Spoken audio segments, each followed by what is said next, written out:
다 함께 찬송가 289장 함께 부르십니다.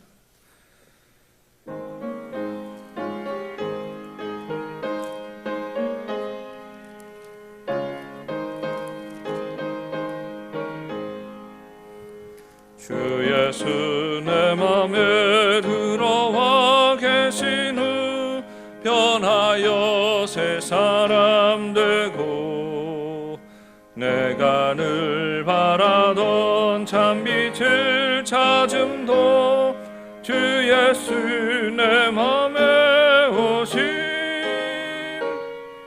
주 예수 내 맘에 오심 주 예수 내 맘에 오심 물밀듯 내 맘에 기쁨이 넘침은 주 예수 내 맘에 오심 주 예수 내 맘에 들어와 계신 후 망령된 행실을 끊고 머리털보다도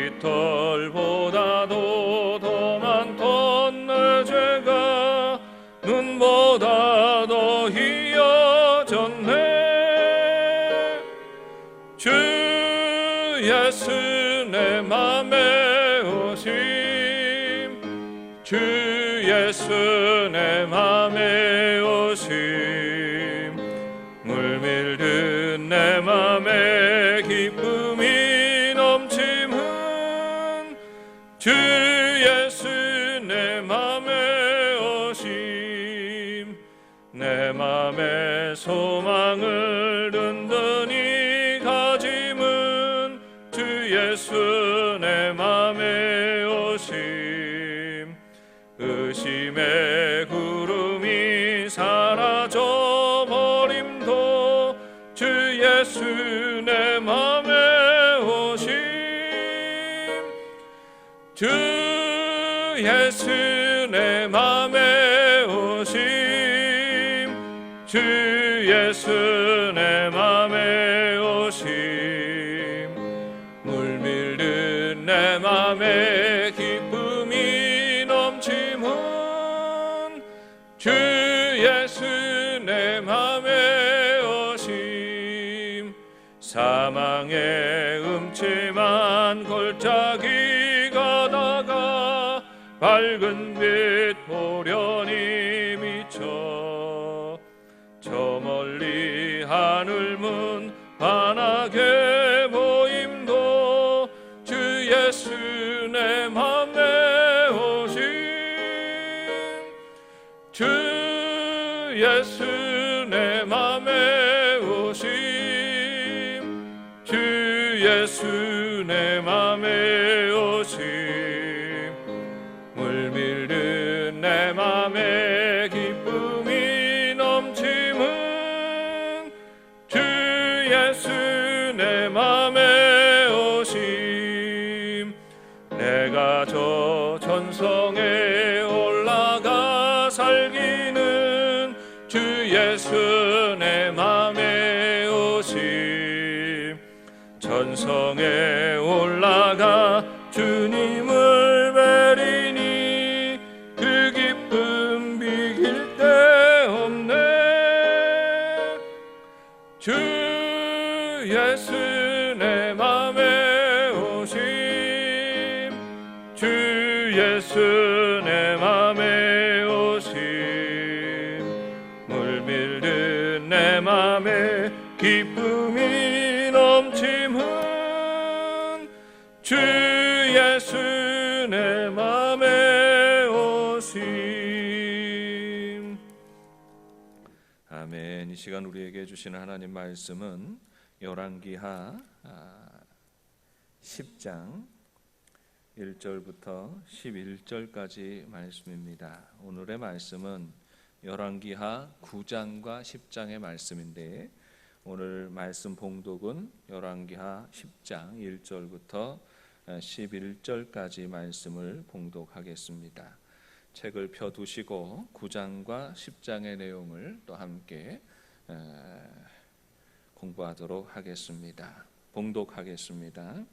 아합의 아들 70명이 사마리아에 있는지라 예후가 편지들을 써서 사마리아에 보내서 이스라엘 귀족들 곧 장로들과 아합의 여러 아들을 교육하는 자들에게 전하니 일렀으되 너희 주의 아들들이 너희와 함께 있고 또 병거와 말과 견고한 성과 무기가 너희에게 있으니 이 편지가 너희에게 이르거든 너희 주의 아들들 중에서 가장 어질고 정직한 자를 택하여 그의 아버지의 왕좌에 두고 너희 주의 집을 위하여 싸우라 하였더라.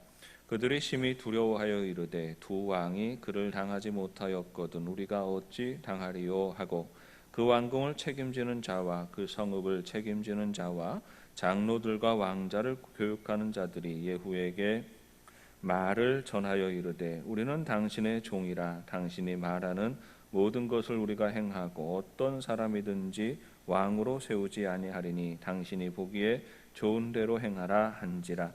예후가 다시 그들에게 편지를 붙이니 일렀으되 만일 너희가 내 편이 되어 내 말을 너희가 들으려거든 너희 주의 아들 된 사람들의 머리를 가지고 내일 이맘때에 이스라엘에 이르러 내게 나오라 하였더라. 왕자 70명이 그 성읍의 귀족들 곧 그들을 양육하는 자들과 함께 있는 중에 편지가 그들에게 이르매 그들이 왕자 70명을 붙잡아 죽이고 그들의 머리를 광주리에 담아 이스라엘 예후에게로 보내니라.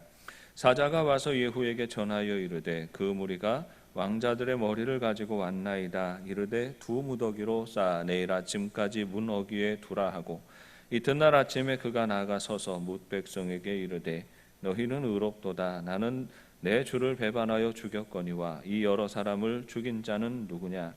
그런즉 이제 너희는 알라 곧 여호와께서 아합의 집에 대하여 하신 말씀은 하나도 땅에 떨어지지 아니하리라. 여호와께서 그의 종 엘리야를 통하여 하신 말씀을 이제 이루셨도다 하니라. 예후가 아합의 집에 속한 이스라엘에 남아있는 자를 다 죽이고 또 그의 귀족들과 신뢰받는 자들과 제사장들을 죽이되 그에게 속한 자를 하나도 생존자를 남기지 아니하였더라. 아멘.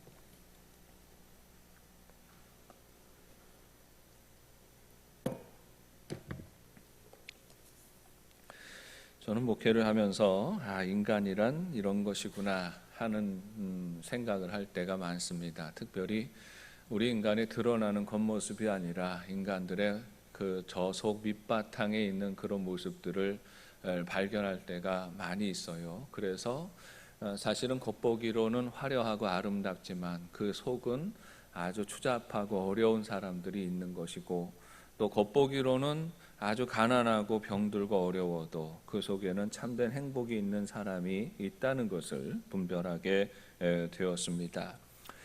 보통 일반적인 생각으로는 그렇지 않지요. 드러나기에 겉보기에 아름답고 행복한 사람이 속도 행복할 거다라고 생각을 하고 겉보기에 초라하고 보잘것없는 사람이 속도 역시 불행할 거다라고 생각하지만 사실은 살펴보면 그렇지 않다라고 하는 것이지요. 겉모습과는 전혀 다른 삶을 살아가는 것이 우리 인생의 모습이다 하는 것을 보게 되는 것입니다. 정말 행복한 게 무엇인지를 저는 젊어서부터 생각하게 되었고 그래서 사람의 겉모습을 보고 사람을 판단하지 않게 되었던 것입니다. 그렇게 생각하는 결정적인 계기가 하나 있었습니다. 제가 부목사 시절에 장례를 하나 집례하게 되었어요. 한 분의 장례를 집례하게 되는데 이분은 아주 어마어마한 부자분이었습니다. 어떤 노인분이 돌아가셨는데 이분이 재산이 참 많았어요. 아마 그 당시 얘기되어지는 거로는 그분의 재산이 한 100억 정도 된다 하는 그런 이야기들을 그분을 아는 주변의 교우들과 또 이런 많은 분들이 이야기하는 것을 들었습니다. 그런데 참 이상한 것은 그 장례를 치르는데 그렇게 인색한 장례식을 저는 그 이전에도 이후에도 본 적이 없다 하는 것입니다. 장례식이 진행되어지면 음식을 내지 않습니까? 조문 오는 사람들이 계속해서 이어지고 특별히 교인들이 계속해서 또 장례 절차를 따라서 가서 예배를 드리고 또 위문하고 조문하고 그렇게 돌아오는데 그렇게 갈 때마다 손님들에게 음식을 내는데 그 음식도 그렇게 초라할 수가 없었어요. 이전에는 그런 음식을 먹어본 적이 없고 이후에도 그렇게 초라한 음식을 먹어본 적이 없습니다. 장례식까지 끝까지 따라가는 성도들이 있었는데 마지막 그 장례식 따라가는 분들에게도 결국은 마지막에 식사 제공도 하지 않았습니다. 장례식을 치르는 중에 내내 자녀들은 한 번도 울지 않았고 입관하는데 고인이 들어가는 관을 보는데 기겁을 했습니다. 어디 그 가장 저렴한 판자로 만든 그런 관을 쓰는 것을 보았습니다. 고인에게 마지막 옷을 입히지요. 수의를 입히는데 좋은 수의는커녕 참 초라하게 보잘것없는 마치 합성섬유로 만든 나이롱 수의를 입히는 것을 보았습니다. 누구보다도 많은 재산을 남긴 사람인데 그분이 마지막 가는 그 장례의 길은 참으로 초라하기 짝이 없었던 것입니다. 그리고 얼마 지나지 않아서 그 가족들은 그 살던 동네를 떠나갑니다. 살던 집도 금방 처분하고 재산을 다 처분해서 그 집을 떠나갑니다. 아버지를 완전히 잊어버리는 곳으로 다 떠나서 뿔뿔이 가족들이 흩어지는 것을 보았습니다. 참여하는 사람들조차도 불쾌한 그런 장례식이었습니다. 왜 자녀들은 그렇게 행동했을까요? 엄청난 재산을 남겨주는 아버지에 대해서 마지막을 왜 그렇게 대우하는 것일까요? 그 재산 만들기 위해서 아버지는 그동안 자식들에게 아주 험하게 굴었다는 것입니다. 나중에 사연들을 듣다 보니 그래요. 그 아버지가 그 재산을 만들기 위해서 가족에게 아주 모진 말도 너무 많이 하고 모진 행동도 너무나 많이 했다는 것입니다. 집안에서는 정이 하나도 없었어요. 가족들도 집안에 들어올 때마다 의리의리한 그런 대궐 같은 집에서 살았는데 그 집에 들어올 때마다 가족들은 늘 고통스러운 그 시간을 보내야만 했던 것이지요. 매정하고 사납게 자녀들을 대하니 그 집안에는 정이 없었던 것입니다. 결국 아버지가 죽어도 그 아내도 슬퍼하지 않고 자식들도 슬퍼하지 않아서 아무도 슬퍼하지 않는 중에 초라하게 이 모든 장례식이 진행이 되었던 것입니다. 사람이 겉보기와 다른 것이 속사람의 모습입니다. 사람 보기에 행복해 보인다고 다 행복한 것이 아니지요. 사람 보기에 많이 가졌다고 그 부자들이 다 행복한 것이 아니고 많이 성공해서 누린다고 그 사람이 행복한 것이 아닙니다. 세상적인 성공을 이루고 많은 사람들에게 주목받고 촉망받는 사람이라도 선망의 대상이 되어 있는 삶이라 할지라도 그 사람이 행복한가는 다른 문제인 것이지요. 모든 인생은 마지막을 어떻게 살았는지 어떻게 지내는지에 따라 평가받습니다. 그 평가받는 자리에서 그 사람의 인생 전체가 판단받게 되는 것이지요. 마지막 가는 길을 행복하게 가는 사람은 행복하게 산 것입니다. 마지막 가는 길을 초라하고 불행하고 쓸쓸하게 가는 사람은 그 인생을 불행하게 살았던 것이지요. 잘 사는 사람은 마지막에 칭찬을 받게 됩니다. 잘 못 사는 사람은 마지막에 책망을 받게 되는 것이고 죗값을 치르게 되는 것입니다. 명심보감에 위선자는 천보지복하고 위불선자는 천보지희환이라 했습니다. 선을 행하며 살아가는 사람은 많은 사람들을 선대하고 선한 가치관을 가지고 살아가는 이들에게는 하늘이 복을 주고 세상을 살아갈 때 악한 마음과 열심으로 살아가는 사람은 하늘이 화를 준다 하는 말입니다. 성경적으로 해석하면 우리가 하나님을 두려워하고 하나님 말씀에 순종하는 이들에게는 하나님이 복을 주셔서 복 있는 사람이 되는 것이고 하나님을 대적하고 말씀을 등지고 악을 행하며 살아가는 사람들은 결국은 하나님이 벌을 주신다 하는 것으로 해석할 수 있습니다. 너무나 좋은 말씀입니다. 하나님 섬기는 사람뿐 아니라 인생을 좀 의미 있게 가치 있게 살아가려고 하는 사람들은 선과 악의 기준을 가지고 살아갑니다. 그것을 지키면서 살아가는 것입니다. 그런데 사람들은 의문을 제기하지요. 목사님, 그거는 성인들의 어록에나 담기는 말입니다. 성경에나 나오는 그런 말이지요. 세상 살아가는 것은 그렇게 만만한 것이 아닙니다. 세상은 그렇게 살면 안 됩니다. 이렇게 말합니다. 목사님 생각해 보세요. 세상은요, 선인이 잘 되지 않습니다. 악한 사람이 성공하지, 악독한 사람이 성공하지, 이것저것 사랑 많고 정 많아서 나눠주기 좋아하는 사람이 성공하는 법은 없습니다. 많은 사람들에게 인정받는 사람들, 그래서 많은 사람들의 그 삶 가운데서 많은 것을 누리고 살아가는 사람들은 그냥 그 자리에 있는 것 아니에요. 악독하게 살아야지 그 자리에 이룰 수가 있는 것입니다. 세상은 정글과 같습니다. 내가 살려면 항상 남을 죽여야 하는 것이에요. 내가 높아지려면 누군가를 짓밟고 올라가야 하는 것입니다. 선생님, 목사님, 그런 도덕 선생님 같은 소리는 하지 마세요. 그렇게 항변하는 것입니다. 그리고 실제로 많은 사람들이 그렇게 살아갑니다. 심지어 많은 그리스도인들도 그렇게 살아갑니다. 교회에 나와서는 잠시 거룩해지지만 세상으로 돌아가서는 세상의 방식을 따라서 살아가는 것이지요. 여지없이 권모와 술수를 쓰면서 살아가고는 하는 것입니다. 그런데 여러분, 진리는 진리이고 비진리는 비진리입니다. 비진리가 진리의 자리를 차지할 수가 없는 것이지요. 시대가 달라져도 진리는 진리입니다. 선을 행하며 살아가는 자들에게는 하늘의 복이 있고, 악을 행하며 살아가는 자들에게는 하나님이 판단하시고 저주하신다는 것, 진리입니다. 세월이 아무리 많이 바뀌어도 그 인생은 그가 어떤 가치관을 가지고 살아가는지에 따라 그 인생의 결과가 달라진다는 것입니다. 위선자는 복을 누리게 됩니다. 위불선자는 결국 멸망하게 되는 것입니다. 악독하게 살아서 남에게 피눈물 흘리게 하고 하나님을 무시하면서도 세상에서 승승장구하는 것 같아 보이는 사람들도, 그러나 찬찬히 그 결국을 살펴보면 그가 악독하게 살았던 날들만큼 비참하게 그 인생이 끝마치게 되는 것입니다. 우리는 진리를 믿는 사람들입니다. 세상의 이치가 그렇다는 것입니다. 이 세상의 이치가 권모와 술수로 승리하고 행복해지는 것이 아니라 하나님의 진리를 따라 하나님의 선한 가치관을 가지고 살아가는 이들이 참 행복을 맛보고 누린다는 것이에요. 선하게 사는 사람이 행복하고 마지막에 웃습니다. 악하게 살아가는 사람들이 잠시는 흥하게 보이고 성공하는 것 같아 보여도 결국은 비참하게 무너지게 되는 것입니다. 그리고 그렇게 모든 인생을 주관하시는 분이 하나님이십니다. 하나님은 살아계신 하나님이지요. 우리의 믿음의 대상이신 하나님은 살아계신 하나님이십니다.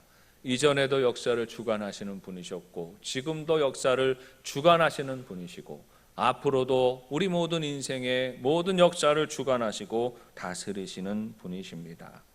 모든 인간은 하나님의 주권 아래에 있습니다. 모든 인간은 다 하나님의 심판대 앞에 서야 한다는 말입니다.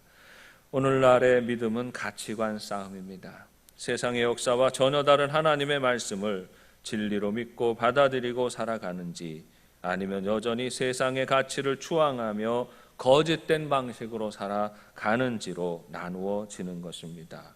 여러분, 예수를 믿으십니까? 예수를 믿는다는 것은 주님이 진리이심을 믿는 것입니다. 주님을 바라보고 주님 마음에 합당하게 살아가는 것입니다. 그렇게 합당하게 살아가서 하나님의 복을 누릴 수 있다고 고백하며 살아가는 것입니다. 진리를 믿으세요. 변하지 않는 가치가 있습니다. 어제나 오늘이나 내일도 우리 주님은 동일하십니다. 하나님을 신뢰하고 그 은혜로 말미암아 승리하는 삶이 되시기를 주님의 이름으로 축원합니다. 오늘 말씀은 아합 왕조가 몰락하는 때의 이야기를 기록하고 있습니다. 아합 왕조가 아직도 흥할 때입니다. 아합이 죽고 그 아들 요람에게 왕위를 넘겨주게 되는 것이지요. 그리고 이 아합의 왕조가 또 남왕국 유다와 인척관계를 맺으면서 남북 이스라엘과 유다 안에서 많은 영향력을 여전히 끼치고 살아가고 있는 것입니다. 아합은 70명이나 되는 아들을 낳았습니다. 그러니까 후계자에 대한 걱정과 염려가 없었던 사람입니다. 그런데 이때에 여전히 아합의 왕조가 기세등등하던 이때에 엘리사가 사람 하나를 보내는 겁니다. 선지자 하나를 보내어서 아합의 군대 장관이었던 예후에게 기름을 붓습니다. 그리고 북왕국 이스라엘의 새 왕으로 세우는 것입니다. 그때에 이 예후는 아람과의 전쟁을 치르고 있었습니다. 요람왕과 같이 전쟁에 나아갔다 왕이 부상을 당하여 잠시 이스라엘로 돌아가 있었고 모든 군대를 지휘하며 예후가 이 싸움을 싸우고 있을 때였습니다. 이때에 하나님의 말씀이 저에게 임하고 선지자의 기름 부음이 나타날 때에 예후가 군대를 돌이킵니다. 그리고 이스라엘로 나아가서 이 아합 왕조를 치게 되는 것입니다. 군대가 움직일 때 예후는 군사들을 단속합니다. 조그마한 정보도 아합 왕조에게 흘러가지 않게 하는 것입니다. 그리고 이스라엘에 이르게 될 때에 갑자기 군대가 이스라엘로 돌아오게 되니까 그 성에 있었던 요람 왕과 또 유다 왕 아하시아가 마침 거기 와 있었는데 거기에 있다가 또 이게 무슨 일인가 하게 되는 것입니다. 사람을 보내어서 왜 군대가 돌아오는지 좋은 일인지 나쁜 일인지를 묻는데 가는 족족 사자들이 그냥 그대로 머뭅니다. 돌아오지 않습니다. 나중에 궁금히 여긴 왕들이 병거를 메우고 예후를 맞이하러 가게 되지요. 왜 오느냐고 그렇게 물을 때에 예후가 또 이들을 향한 하나님의 심판을 선포하게 되는 것입니다. 그리고 거기에서 활을 쏘아서 요람을 죽이게 되는 것이지요. 유다왕 아하시아가 곁에 있다가 깜짝 놀라서 도망을 치게 됩니다. 그 도망치는 아하시아 왕까지도 쫓아가서 예후가 한날에 남왕국 유다의 왕과 북왕국 이스라엘의 왕을 죽이게 되는 것이지요. 유다왕 아하시아는 아합의 사위였습니다. 그러니까 모든 왕조의 이 죽음이 시작이 되는 것이지요. 이 사실이 사마리아까지 전해지게 됩니다. 예후는 사마리아의 고관들에게 편지를 보냅니다. 이들은 왕의 측근들이었습니다. 그리고 왕의 가족들, 왕의 아들들을 교육하는 그런 사람들이었습니다. 아합의 왕조에 붙어서 거기에서 영광을 누리던 사람들이었습니다. 그런데 그들에게 이릅니다. 이제 요람이 죽었으니 남은 아합의 아들들이 70명이나 되니까 그 중에서 쓸만한 왕자 하나를 세워서 왕으로 삼고 너희들은 나와 싸우자 이렇게 말하는 것이지요. 이때의 두려움이 이 고관 대작들에게 임합니다. 두 왕이 맞서서 예후를 이기지 못했는데 이제 우리가 어떻게 싸워서 이길 수 있겠느냐. 두려움에 사로잡히게 되고 긴급하게 또 말을 전하게 되는 겁니다. 우리는 새로 왕을 세워서 섬기고 싶지 않습니다. 우리는 당신을 섬기고 싶으니까 어찌 처해야 할지 우리가 어떻게 해야 할지 그 처분해 달라고 그렇게 청을 넣게 되는 것입니다. 그때 예후가 저들에게 한 가지를 요구하게 됩니다. 항복하며 목숨을 구걸하는 그 고관대작들에게 한 가지 요구를 합니다. 진정으로 항복하고자 하는 사람들은 이 아합의 왕자들 그들의 목을 가져오라 이렇게 말하는 것이죠. 신하들이 즉시로 움직입니다. 그 곁에 왕의 아들 70명이 있었는데 하루아침에 이들의 목을 베어버립니다. 그리고 광주리에 담아서 이스라엘로 보내게 되는 것이지요. 왕자들의 목이 이스라엘에 도착하고 또 그 궁궐 바닥에 굴러다니게 되는 것입니다. 그것을 두 무더기로 쌓아놓으라 하고 그것을 다 많은 신하들과 많은 백성들이 보게 합니다. 그리고 하루가 지나고 나서 예후가 나아가서 또 명하게 되지요. 아합과 관련된 모든 자를 다 죽이라 이렇게 명령을 하고 그 당시 이스라엘에 있었던 모든 아합과 연관된 신하와 또 그들의 측근이었던 사람 그들이 세웠던 모든 제사장들 여기서 말하는 제사장은 아마 바알과 아세라의 제사장들이었을 것입니다. 이들을 다 죽이라고 명령합니다. 아합 왕조에 영향이 조금이라도 있는 사람들을 다 척살하는 일들을 행하는 것입니다. 한때는 중동 지방을 호령하던 한 왕조였습니다. 많은 사람들에게 추앙받던 그런 사람들입니다. 그렇게 떵떵거리고 기세등등하였던 한 왕조가, 한 집안이 순식간에 이렇게 허망하게 사라져 버리는 것입니다. 여기서 우리는 권세의 허망함을 보게 됩니다. 세상 권세, 세상의 자랑이 얼마나 허망한 것인지를 보게 되는 것입니다. 여러분, 누가 아합을 대적했습니까? 아무도 감히 두려워서 아합에게 대항하지 못하였습니다. 그 권위가 그 아들 요람에게 이어집니다. 누가 아합 왕조의 왕들에게 대적을 합니까? 아무도 대적할 생각을 하지 않았습니다. 왜냐하면 그의 권세가 너무나도 컸고 그의 힘이 너무나도 강하였기 때문입니다. 그런데 그 권세가 시들어갈 때 어떻게 됩니까? 요람이 한순간에 죽임을 당합니다. 그리고 예후가 이스라엘 성으로 들어갈 때에 이세벨이 그를 맞이하게 되지요. 이미 이때쯤 되면 이세벨도 나이가 꽤 많이 들었겠지요. 이세벨이 이 예후를 맞이하게 되는데 도도한 얼굴빛으로, 얼굴에 화장을 했다 했어요. 화장을 하고서 도도한 눈빛으로 예후를 꾸짖지 않습니까? 주인을 배신한 자가 누구냐? 이렇게 꾸짖고 있는 것이지요. 조롱하는 얼굴로 예후를 맞게 됩니다. 예후가 불쾌한 얼굴로 눈을 들어서 보게 됩니다. 그 이세벨과 눈이 마주치게 되지요. 그리고 소리를 지릅니다. 그 곁에 누가 있느냐라고 소리 지르니 이세벨의 곁에 평생 아마 이세벨을 모셔왔던 내시지 않겠습니까? 환관들이 서 있습니다. 그 환관들에게 명합니다. 이세벨 저 여인을 집어던져라. 높은 탑에서 그 여인이 내던져집니다. 돌바닥에 떨어지게 되고 처참하게 깨어져서 온 육신 사지가 뜯겨나가며 죽임을 당하게 되는 것입니다. 서슬퍼렇던 이세벨이 죽을 때는 이렇게 허망하게 죽어버리게 되는 것이지요. 그것으로 끝이 나는 것이 아닙니다. 아합의 아들 70명이 한날에 죽습니다. 70명의 가족이 한꺼번에 죽는 것이 쉬운 일이 아니지요. 그런데 그 아들 70명이 한날에 죽어서 광주리에 그 목이 담기우게 되는 것입니다. 떵떵거리던 그의 신하들이 있었습니다. 아합이 세운 바알과 아세라의 제사장들이 있었습니다. 아합 왕조의 비위를 맞추면서 기분 좋게 점괘를 풀어내던 그 제사장들이 있었습니다. 다 그 사람들이 한순간에 죽임을 당하게 되는 것입니다. 그리고 그렇게 죽어가는데 무슨 일이 일어나게 됩니까? 아합 왕조의 측근들이었던 이들의 배신이 일어납니다. 예후도 아합 왕의 측근이었던 사람이지요. 가장 측근에서 그 권력을 지켜가던 사람이 배신하게 되는 것입니다. 왕들이 의지하던 신하들과 군사들이 배신합니다. 가장 측근에서 왕조를 보필하던 이들이 돌아서서 왕자들의 목을 베입니다. 왕자들을 교육하던 교사들이 왕자들의 목을 베요. 왕비의 신변을 보호하던 환관들이 그 왕비를 집어 던져서 죽게 만드는 것입니다.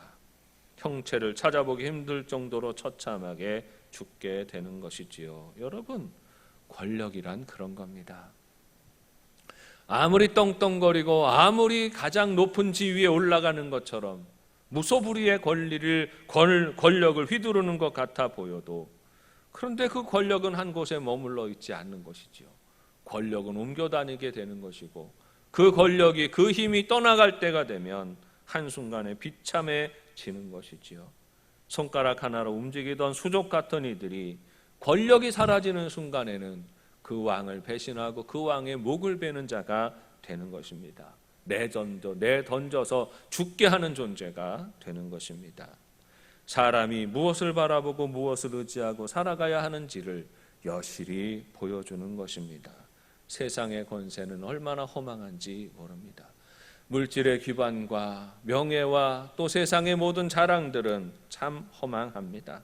한순간에 무너지는 것이지요. 세상의 자랑은 사람을 의지하는 것입니다. 사람의 인기와 능력과 지식을 따라서 힘을 키우는 것입니다. 그런데 여러분, 필경 사람은 배신하기 마련인 것입니다. 필요가 사라지고 쓸모가 없어지면 버림받게 되는 것입니다. 힘 있는 왕들도, 힘 있는 권력자들도 힘없는 백성에게 버림받게 되면 그가 한순간에 아무것도 아닌 존재가 되는 것이지요. 힘없는 백성들도 힘 있는 왕들에게 버림을 받게 되면 또 한순간에 아무것도 아닌 존재가 되는 것입니다. 사람은 실패하고 사람은 배신합니다. 그러므로 우리는 변함이 없으신 분을 찾아야 하는 것이지요. 사람을 의지하고 사람을 자랑하며 살아가는 이들은 필경은 실망하게 됩니다. 그 인생은 허망하게 끝이 나게 되는 것이지요. 그러면 우리는 무엇을 바라보아야 합니까? 우리는 변함이 없으신 분을 찾아야 합니다. 언제나 변함이 없으신 분이 누구이십니까? 하나님 앞에 신실하게 머물며 살아가는 사람들이 정령 지혜로운 사람이 되는 것입니다. 사랑하는 여러분, 진리는 세월이 아무리 지나가도 변함이 없다 했습니다. 성경은 우리 하나님이 진리라 하십니다. 주님의 말씀이 진리이다 하십니다. 하나님을 믿고 하나님을 의지하고 살아가는 것이 진리라 하십니다. 그 삶이 우리를 행복하게 하신다 약속하십니다. 우리가 하나님의 말씀을 진리로 믿고 의지한다라고 하는 것은 오늘 이 시대를 살아가는 중에도 우리 인생의 가장 중요한 가치관이 우리 하나님이시다라는 것이에요. 하나님의 말씀을 신뢰하고 의지하고 그 말씀을 지키면서 살아가는 이들이 정녕 행복한 사람들이고 하나님의 은혜와 복을 누리며 살아가는 것입니다. 하나님이 없다 하고 하나님을 무시하고 그리고 사람 눈에 보이는 사람의 권세와 자랑을 의지하며 살아보세요. 여러분 반드시 배신당하게 될 겁니다. 실망하게 될 것입니다. 세상의 권세와 세상의 자랑, 세상의 물질 가지고 떵떵거리고 살아보세요. 여러분 반드시 그것 때문에 비참해질 것입니다. 사람을 의지하지 마세요. 높은 사람이 나를 책임져 주지 않습니다. 힘 있는 사람이 나를 지켜주지 않습니다. 사람은 언제나 등을 돌릴 수 있는 존재입니다. 변함없는 분은 오직 하나님이십니다. 하나님 앞에 신실하십시오. 하나님을 의지하시고 하나님을 신뢰하십시오. 그래서 우리 주님이 베풀어 주시는 은혜가 가득하고 충만한 삶이 되시기를 바랍니다. 그리고 이 모든 역사의 중심에 하나님이 계시는 것을 우리는 항상 믿어야 합니다. 우리가 진리이신 하나님을 믿고 고백한다는 게 무엇입니까? 하나님이 역사의 주관자가 되신다 하는 것이에요. 아무리 발버둥을 쳐도 인간의 계획이 역사에 영향을 끼치지 않습니다. 별로 요동치 않아 보여도 우리 하나님의 마음과 뜻이 역사를 바로 잡으시는 것입니다. 오늘 아합 왕조가 무너져 내리고 그의 측근들이 모두 죽임을 당하는데 예후가 이런 말을 남깁니다. 10장 10절 말씀입니다. 그런즉 이제 너희는 알라 곧 여호와께서 아합의 집에 대하여 하신 말씀은 하나도 땅에 떨어지지 아니하리라. 여호와께서 그의 종 엘리야를 통하여 하신 말씀을 이제 이루셨도다 하니라 했습니다. 예후가 기억하고 있는 것이 무엇입니까? 엘리야를 통하여 아합 왕조에 대하여서 주셨던 하나님의 예언의 말씀입니다.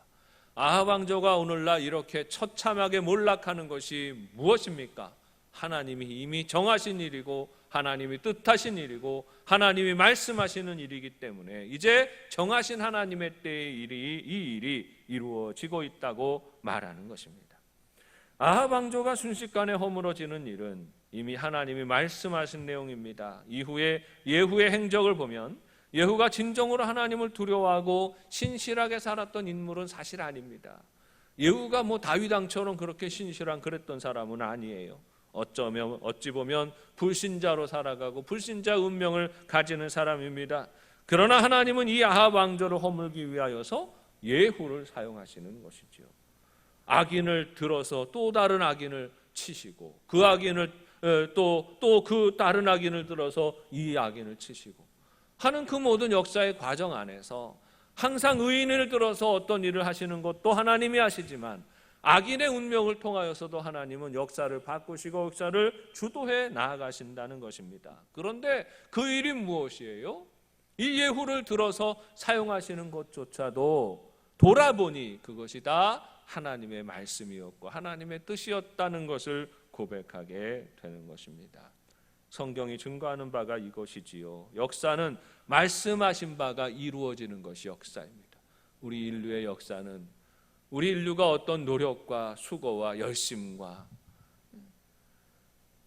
그런 인간의 수단과 방법으로 역사가 만들어지고 역사가 발전하는 것이 아닙니다.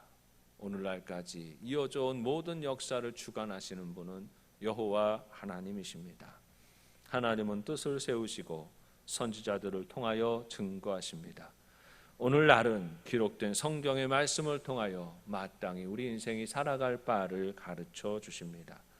무엇을 가르치십니까? 믿음으로 살아가는 자들은 하나님이 돌보신다는 것입니다.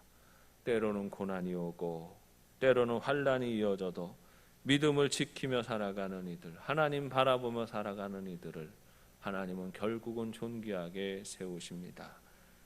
그러나 믿음 없이 살아가는 이들, 세상의 영광과 자랑을 자랑하며 살아가는 이들, 결국은 그들이 자랑하는 것들이 한순간의 연기처럼 사라지게 될 것이고 하나님을 떠나 살아가는 이들의 결국은 처참한 종말을 고하게 된다는 것입니다.